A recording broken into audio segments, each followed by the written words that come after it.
When you desire something and you practice thinking about what it is and why you want it, and you train yourself into the vibrational alignment of it, which is what we call pure expectation. When you are in a place of expecting that which you have asked for, when that expectation is pure, the universe must deliver it to you. We want to remind you that there is a stage of life. We've been saying to you, step 1, step 2, step 3. Step 1 is contrast causes you to ask, and you all know that so well. The asking part emanates from you easily. Step 2 is source answers it, but we want to say that to you in a new way for you to hear. Source not only hears your request and answers it, but the non-physical part of you becomes the vibrational equivalent of what you've asked for. So every time you amend it, that asking is answered in greater depth, which means there is a vibrational environment that is becoming, that is the perfect reflection of all that you have become as a result of who you lived before you got here and everything that you've asked for along the way. For example, if you don't have enough money, you ask for more, and every time you ask, a vibrational escrow, we've begun to call this a vibrational reality, is amassing for you. And sometimes when we talk about this vibrational reality, our physical friends who are so rooted in reality, knock on wood, stuff, blood, flesh, bone reality, that you don't really want to hear about this vibrational forming. But we want you to know that everything that you see, this earth that spins in its orbit in perfect proximity, everything that you see was a vibrational reality first. And if it were not for the vibrational reality, what you know is the reality that you are now all agreeing upon could not be either. So don't take lightly this vibrational reality, because it is the formation of who you will become as soon as you learn to allow it, you say. Circumstances and events are being arranged. So this is the way we want you to see this. This is the best description that we can give you, and it is vibrationally accurate in every way. There is no distortion in this story that we are giving you. If you can wrap your thoughts around this, you will come a long way into understanding the creative genius that you are. So life causes you to ask for something that you don't have. That's why you're asking. In fact, this experience is so annoying to you that you are asking loudly while gritting your teeth.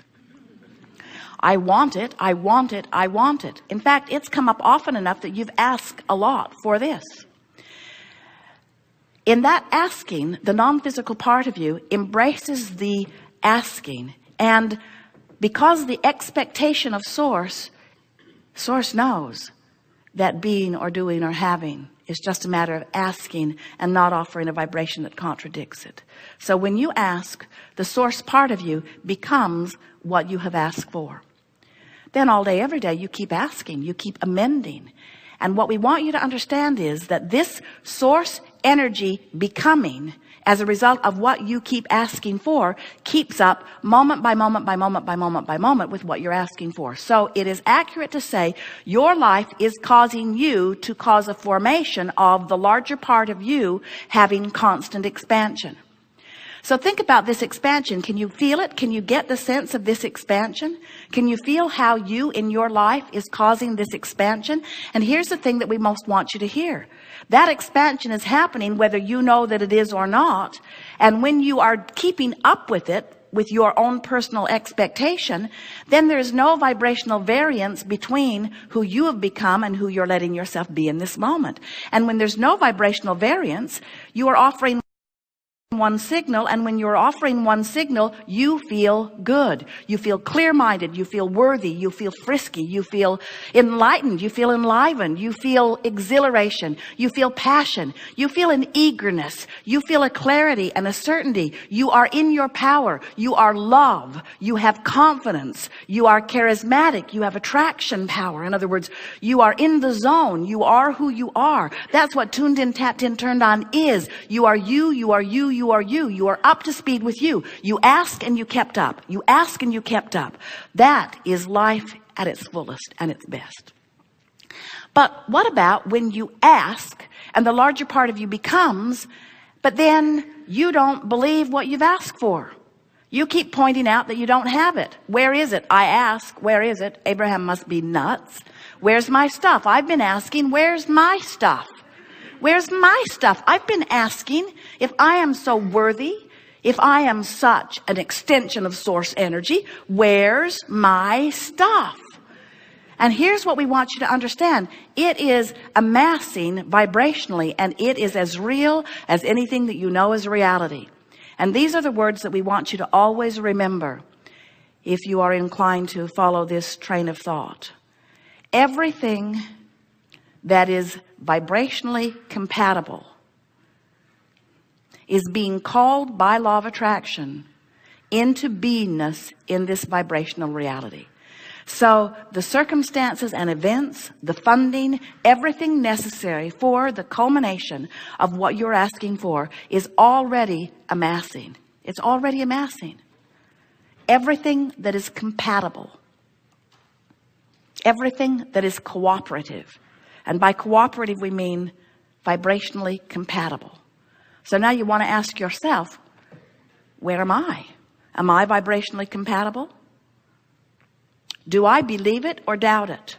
If I believe it, I'm vibrationally compatible, which means I've been sucked into that vortex and I'm in there where everything that's being amassed is. So I'm having experiences. I'm hooking up. I'm having rendezvous. Ideas are coming to me. Good things are unfolding. I'm in the flow. People who are watching me are saying, what's going on with you? It seems like you hardly even get it out of your mouth, and someone puts it in your hand. You're like a creational genius. You seem to get everything you want. It's not fair. You get everything you want and I don't get anything that I want.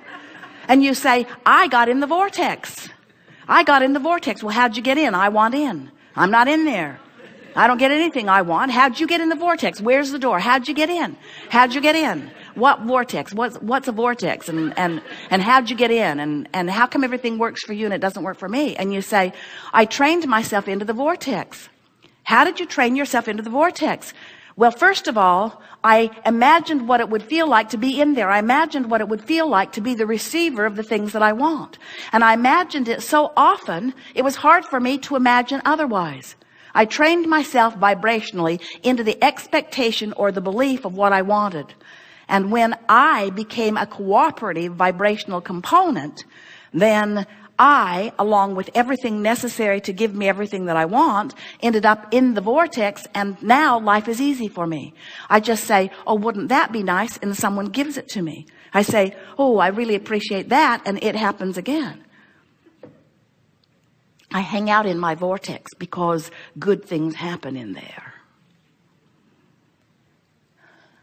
So the art of allowing really is about awareness of this vibrational reality, vibrational acuity about where I am vibrationally. In other words, this inside that vortex, it feels like love and certainty and stability, and outside of it, it feels like fear and doubt, and inside of it feels like powerful, and outside of it feels like powerless, and inside of it, it feels like love, and outside of it, it feels like hate. And of course, we're being extreme in our description, because you can be lurking on the border of the vortex in an attitude of hope and occasionally get swept in and something good will happen. But if you are not at least hanging out about the things that matter to you in the vicinity of hope, then you're one of those out there probably screaming to the skies, where's my stuff? Noting the injustice of those who are living what looks like a beneficial life in comparison with those who look like they are not. And then the stories you write from outside the vortex, the number of books you have written from out there, it is just amazing as you describe the screwiest of explanations of why things aren't going better for you.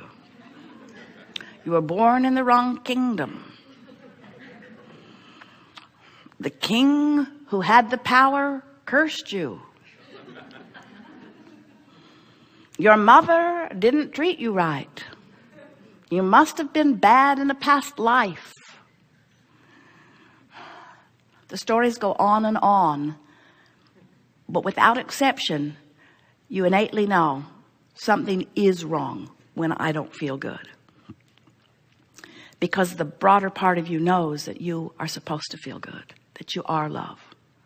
So when you find someone who disobeys you or disappoints you or deliberately defies you or just is so disconnected that they just seem to take delight in making your life worse, when you find someone like that and you give your attention to them in a way that brings you outside the vortex, we can see how in time you would lose your sense of power, because it feels like if they'd stop doing that, you'd stop having that response.